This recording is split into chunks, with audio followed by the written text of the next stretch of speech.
It's the 17th of March 2025. This is a brand new edition of Newsfirst's Primetime News, coming to you live and direct from our Newsfirst studios here in Colombo, bringing you the news tonight. For the Newsfirst team, I am Jayama Ratnayaka. And I am Hashni Patilana. First up is a look at your headlines for tonight.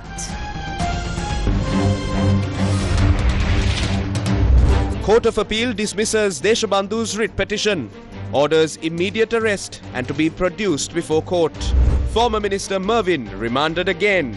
Travel ban on former State Minister Prasanna Ranavira. Tilvin Silva expresses JVP's stance on the Batalanda report. Acceptance of nomination papers for local government elections begins. Is Iran the SJB's Colombo mayoral candidate?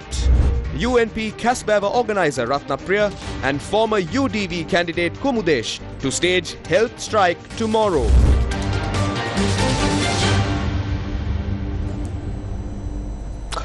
In our top story for tonight, the Court of Appeal today issued an order for the arrest of Inspector General of Police Deshabandhu Tennakoon and for him to be brought before court in accordance with an order issued by the Matara Magistrates Court. The order was issued subsequent to a writ petition filed by Deshabandhu Tennakoon seeking an order from the Court of Appeal to prevent his arrest. Now, the court also directed that action be taken against those assisting Tennakoon in evading his arrest. A shooting was reported on the 31st of December 2023 outside the W15 Hotel in Palana, Valigama, Matara.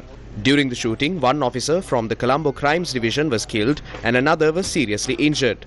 The Criminal Investigation Department later reported the findings to the Matara Magistrates Court.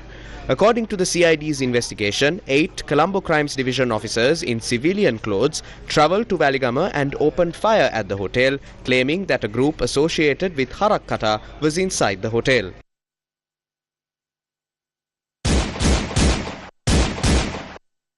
As the officers attempted to flee, they came under fire by officers of the Valigama police on patrol and 2 members of the Special Task Force.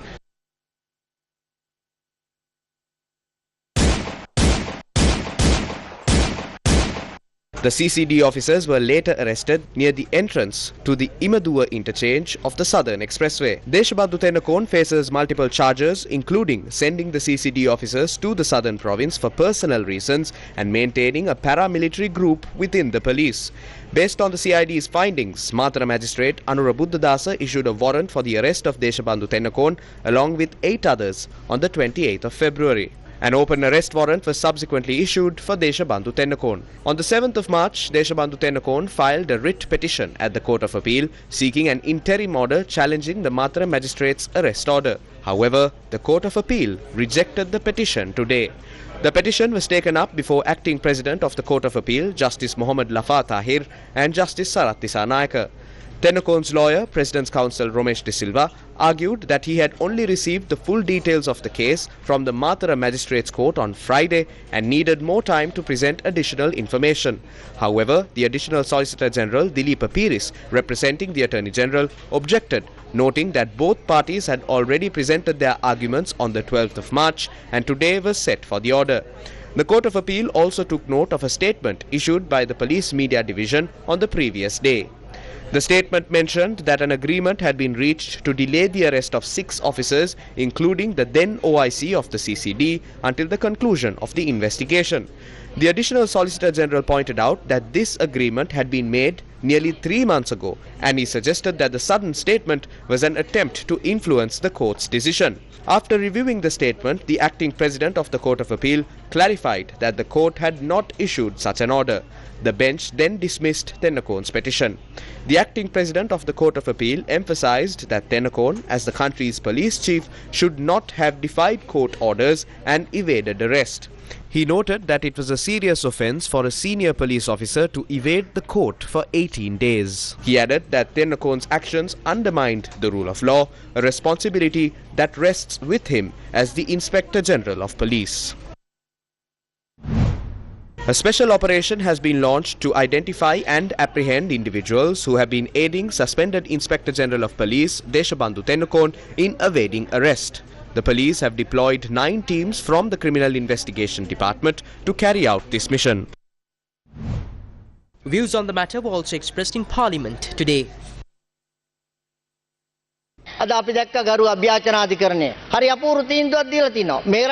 Today, we saw a groundbreaking decision from the Court of Appeal. For the first time in our country's history, the court has ordered the arrest of an Inspector General of Police and for him to be produced before court. Do you remember what happened to Deshabandhu Tennakon in the past? The executive walked all over the judiciary. But today, the Court of Appeal upheld the decision of the Mathura Magistrates Court and dismissed the petition against it. The court did not hesitate to order the IGP's arrest. This is a true victory for judicial independence. For the first time, we have a president who does not interfere with the judiciary or the legislature. ජනාධිපතිවරයෙක් ඉතිහාසයේ ප්‍රථම වතාවට පත් වෙලා තිනවා. කොයි රටේද IGP කෙනෙක් පොලිසියෙන් හැංගුනේ? In which country does an IGP have to hide from the police? If a different government was in power, that IGP wouldn't be hiding. You know why? Because after surrendering, he could simply go home without any issues in 2 weeks. But under our government, he refused to surrender. Instead, he tried to stop his arrest by filing a petition. But he knows that in our government, there's no place for criminals or fraudsters. We apply the law equally to everyone, no matter who they are. As we speak, the IGP's arrest is being carried out by Minister Vatagala's ministry. Meanwhile, the citizens of the People's Struggle Organization submitted a letter to the Colombo Criminal Investigation Department this morning, emphasizing that Deshabandhu Tennakon's assets should be immediately confiscated. Today we made a request that if an individual is evading a court order and hiding or actively obstructing the enforcement of that order, and there are sufficient grounds for doing so, the Criminal Investigation Department should take action under sections 60, 61 and 62 of the Code of Criminal Procedure. The CID must take the necessary steps to obtain an order preventing the transfer of Deshabandhu Tennakon's assets and property. Everyone is equal before the law and no one should be treated unfairly.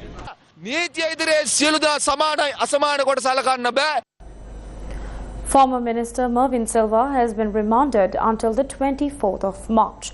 This was after he was produced before the Mathura Magistrates Court. Former Minister Mervyn Silva, along with 2 others, was arrested on the 6th March on allegations of violating the Public Property Act. Meanwhile, the Mathura Magistrate Court has imposed a travel ban on former State Minister Prasanna Ranawira, Sarath Kumara Edirisinghe and Milroy Pereira. This decision comes as part of an ongoing investigation into allegations of offences committed under the Public Property Act. The main suspect in the sexual assault of a female doctor at the Anuradhapura hospital has been further remanded until the 24th of March.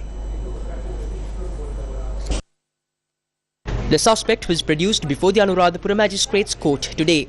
His sister and her husband, who were arrested on suspicion of helping him evade arrest, have been granted bail. Meanwhile, the police have issued a statement outlining the legal guidelines for reporting crime-related incidents. The statement highlights that investigations have been hampered by certain media outlets that have published information, including matters presented in court without the approval of the police or the relevant authorities.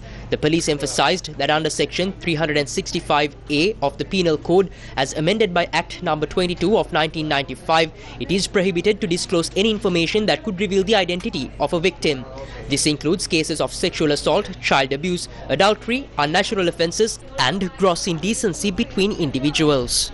The statement also made it clear that it is an offence to print or publish any information related to a court case concerning these offences without the approval of the court. Under Section 20 of the Assistance to and Protection of Victims of Crime and Witnesses Act No. 10 of 2023, it is illegal to publicize the identities of victims, witnesses and informants. Police warned that if the release of information on criminal investigations or victims goes beyond the legal limits and prejudices the case, legal action could be taken against the media organisation responsible. The statement also noted that publicizing the identities of victims could lead to them being threatened or inconvenienced, and that publishing photographs of the suspect without police approval could interfere with the identification parade process. The police pointed out that exaggerating details in investigations could hinder the investigative process, while publishing technical aspects could indirectly contribute to future crimes. General Secretary of the Janata Vimukti Peramana, Tilvin Silva, said that they will take legal action in the future based on the findings of the Batalanda Commission report.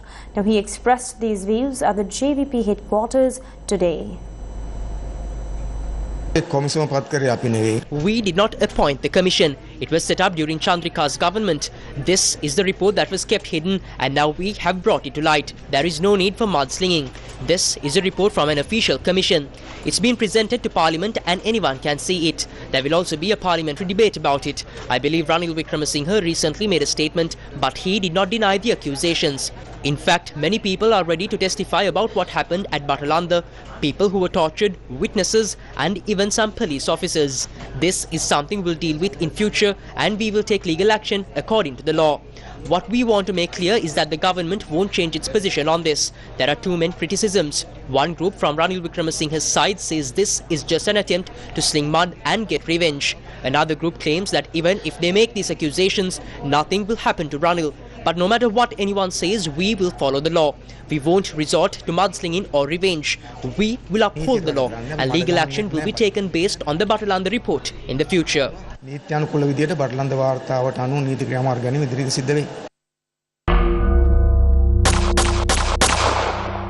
Batalanda Commission report reveals another grave crime. Earl Sugi Pereira, also known as Sydney, is a key witness in this commission. Sydney was an employee of the Ministry of Health. He also ran a lottery shop in front of the Kiribadgoda Young Men's Buddhist Association. On the 23rd of March 1990, Earl Sugi Pereira was abducted. By that time, the leader of the Janata Vimukti Peramuna, Rohana Vijayvira, had already been assassinated. After Sydney was abducted and placed in a van, he recognized one of the individuals as Sergeant Major Ratnayaka of the Kalaniya Anti-Riot Unit. Subsequently, Earl Sugi Pereira, also known as Sydney, was taken to a house with his eyes blindfolded. He was subjected to beatings and torture. While in the toilet, he looked out through a small window and realized he was in a house within the Batalanda housing scheme. Sydney testified before the Batalanda Commission that other individuals were also tortured in that house. He witnessed two people being hung by their legs inside the house with blood streaming from their bodies. On some days, he was forced to wear women's clothes and a wig, as revealed in his testimony before the Batalanda Commission. After being held for several days, Assistant Superintendent of Police Douglas Piris visited the house and also assaulted him, according to Sydney's statement. After 22 days, he was taken outside in a jeep driven by Douglas Piris. Excerpt from the Batalanda Commission report. During the journey, Assistant Superintendent of Police Douglas Piris told Sydney, quote unquote, "When you go home, you must fulfill a duty for a certain gentleman. If you don't, you will be killed." When Sydney asked what the duty was, Piris replied, "Your family members will know." End of excerpt. Sydney learned the full extent of this ordeal only after returning home. After Sydney was abducted, his father went to the Palyagoda police, but finding no help there, he approached the then Inspector General of Police, Ernest Pereira, leveraging their distant kinship. The police headquarters contacted Douglas Piris, who requested a photograph of Sydney Pereira. A few days later, Douglas Piris informed Sydney's father that such a person was not at that location. However, after Sydney's father mentioned that there were rumors in town that Sergeant Ratnayaka had abducted his son, Douglas Piris became angry, returned the photograph and told him to leave. A few days later, an unknown person approached Sydney's father with a note stating, quote, "You will find your son. Go and meet this gentleman," unquote. The note mentioned the name of Attorney-at-Law Lakshman Ranasinghe. Later identified as the chairman of the State Pharmaceuticals Corporation, he demanded 50,000 rupees for Sydney Pereira's release. He provided an address in Kolpiti for the money handover. However, before the money was handed over, Sydney was released under the threat of fulfilling a duty. Earl Sugi Pereira later met Attorney-at-Law Lakshman Ranasinghe, expressed his gratitude and promised to pay the requested amount later. The then Inspector General of Police, Ernest Pereira, also confirmed this incident before the Commission. The house where Earl Sugi Pereira was held was later identified before the Commission as House B8 within the Batalanda housing complex. The adjacent house was occupied by Ranil Wickremesinghe's personal security officer, Sudat Chandrasekara. House number B8 was allocated for the security officers of Douglas Piris. Was Earl Sugi Pereira abducted for anti-riot operations? Or was it to extort money under the threat of death. Should this era of crime be buried in the sands of time? Shouldn't justice be served?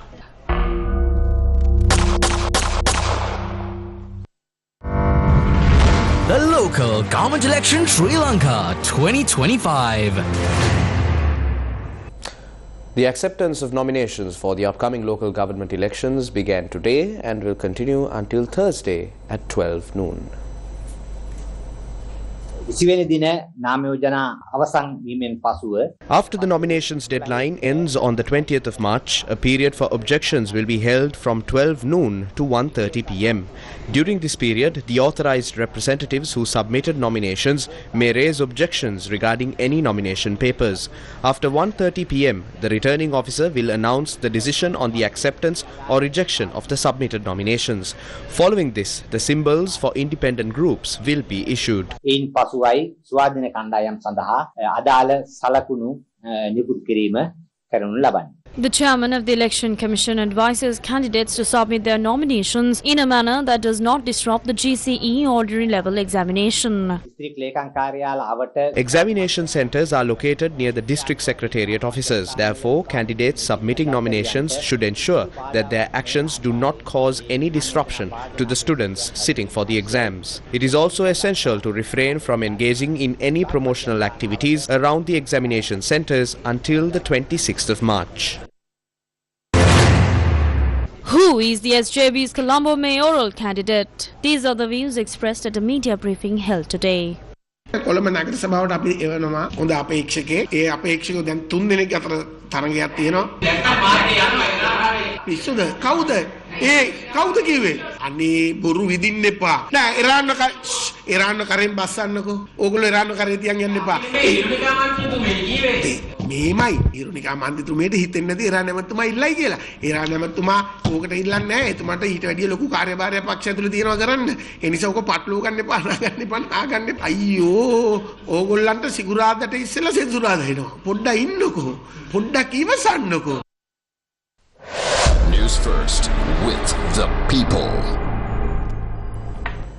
Now on to more local news. President Anukumara Dissanayake emphasised the necessity of providing high-quality infrastructure and services for tourists visiting Sri Lanka, as the country has gained significant international recognition as an attractive tourist destination. President Dissanayake met with officials from the Ministry of Tourism at the President's office today. During the discussion, officials briefed the President on the budgetary allocations designated for the Ministry of Tourism and the projects being implemented under those funds. With the tourism sector taking a new step forward, Sri Lanka aims to attract 3 million tourists this year.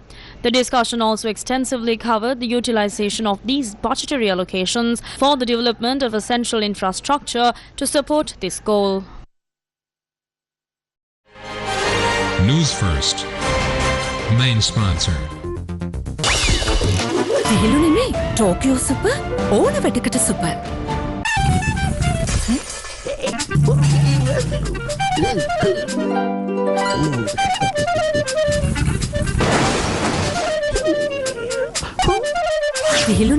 Tokyo Super, ඕන වැඩකට super.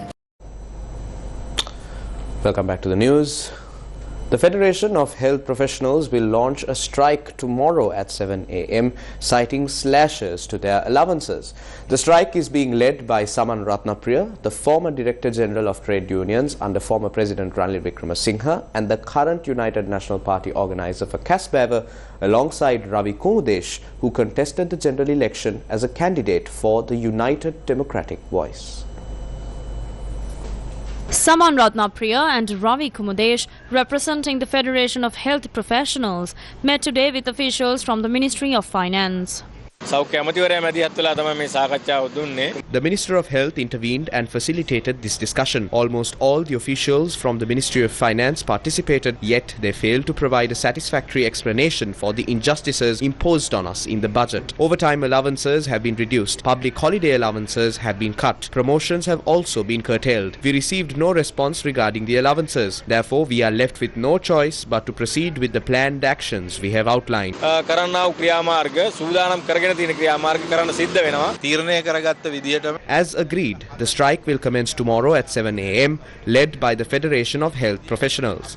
We made every effort to resolve this issue through technical discussions with the Ministry of Finance. However, we found that the ministry is attempting to impose a solution they have created with difficulty. We cannot accept such a solution as it would compromise crucial aspects of our work. ස්ථාන නිර්වස්තර වෙන තත්ත්වයක් තියෙන්නේ. 14 Sri Lankan nationals have been rescued from cybercrime camps in Myanmar. The Sri Lankan embassy in Myanmar confirmed that 14 rescued Sri Lankan nationals were safely transported to Thailand. The embassy said the rescued Sri Lankans will likely return to Sri Lanka by tomorrow. The International Organization for Migration, or the IOM, a United Nations agency, is assisting the individuals by providing basic facilities as they recover from their ordeal. The victims were reportedly being held in cybercrime camps controlled by Myanmar's regional military groups. The rescue was made possible through the efforts of the Sri Lankan embassy in Myanmar, which intervened to secure their release. The 2024 GCE Ordinary Level examination began this morning. The exam is scheduled to continue until the 26th of March. This year, 534 examination coordinating centres have been set up across Sri Lanka, with exams being held at 3,663 centres. A total of 478,182 candidates have registered for the examination, including 398,182 school candidates. The exam will start daily at 8:30 a.m. Special centres have been established in Ratmalana, Tangol, Matara and Chirau to accommodate children with special needs. Police have implemented a security plan for the examination with over 3,400 officers deployed to oversee examination centres and transport of question papers and answer scripts.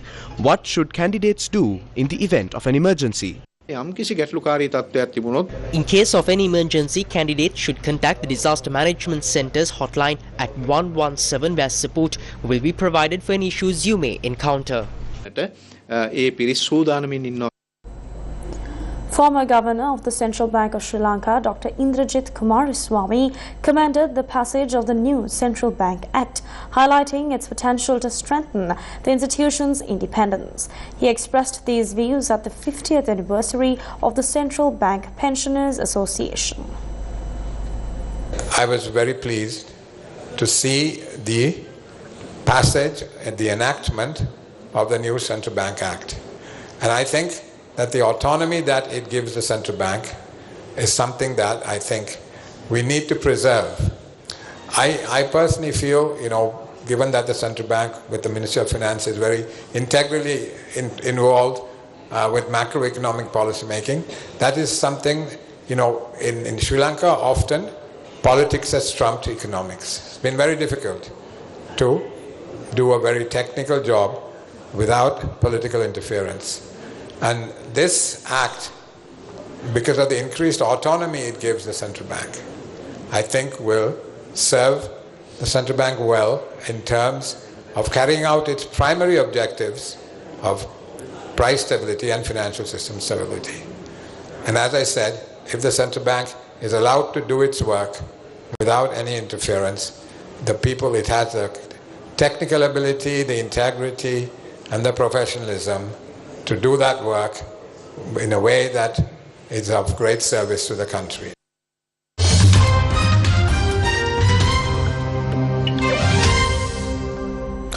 More than 200 Venezuelans alleged by the White House to be gang members have been deported from the US to a supermax prison in El Salvador, even as a US judge blocked the removals.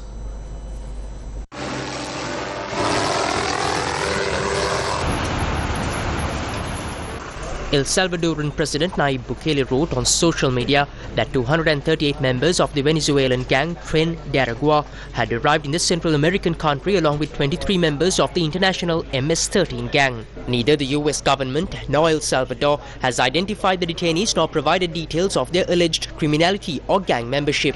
A federal judge's orders prevented the Trump administration from invoking a centuries-old wartime law to justify some of the deportations, but the flights had already departed.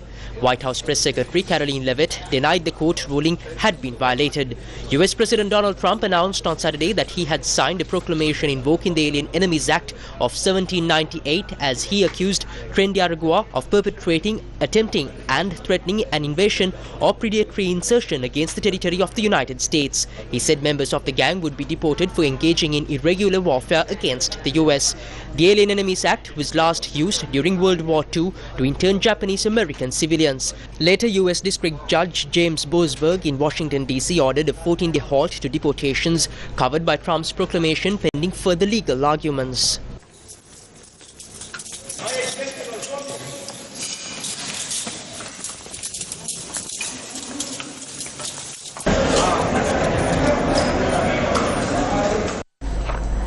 US President Donald Trump's administration has begun laying off staff at Voice of America after signing an executive order placing nearly all employees at the government-funded media network on leave.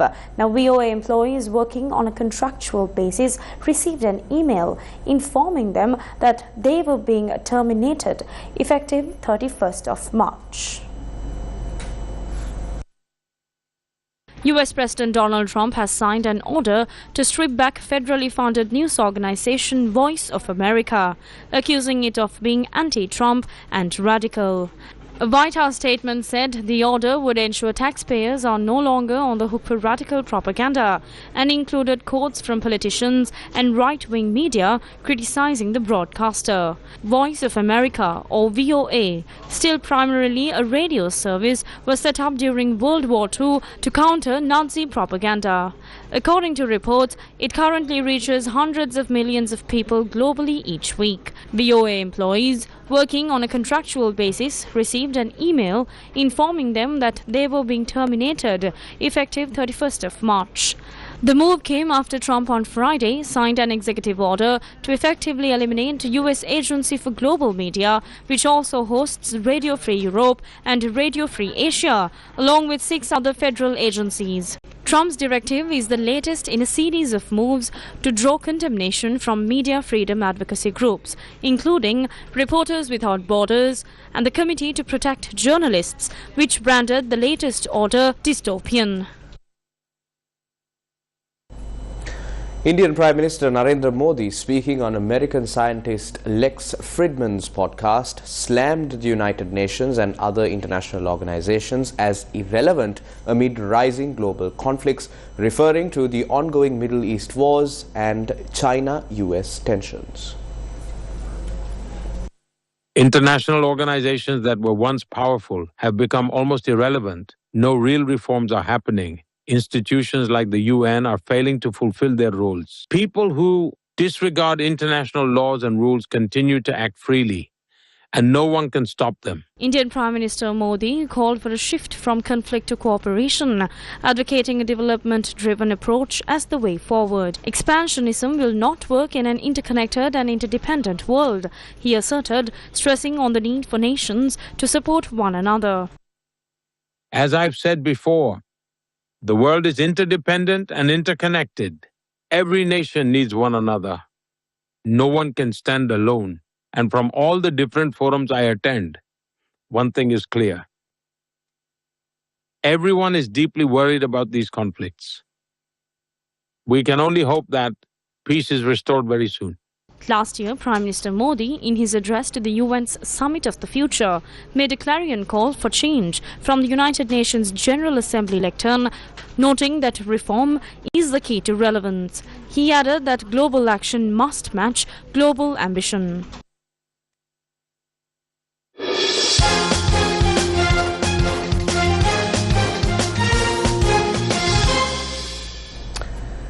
Exactly 29 years ago on a day like this, Sri Lanka, led by Arjuna Ranatunga, etched its name into cricketing history by becoming the world champions of cricket, defeating the mighty Australians. Today on Happy Headlines, we go back through history to relive this historic occasion. We wrap up Primetime News tonight with that. Thank you and good night.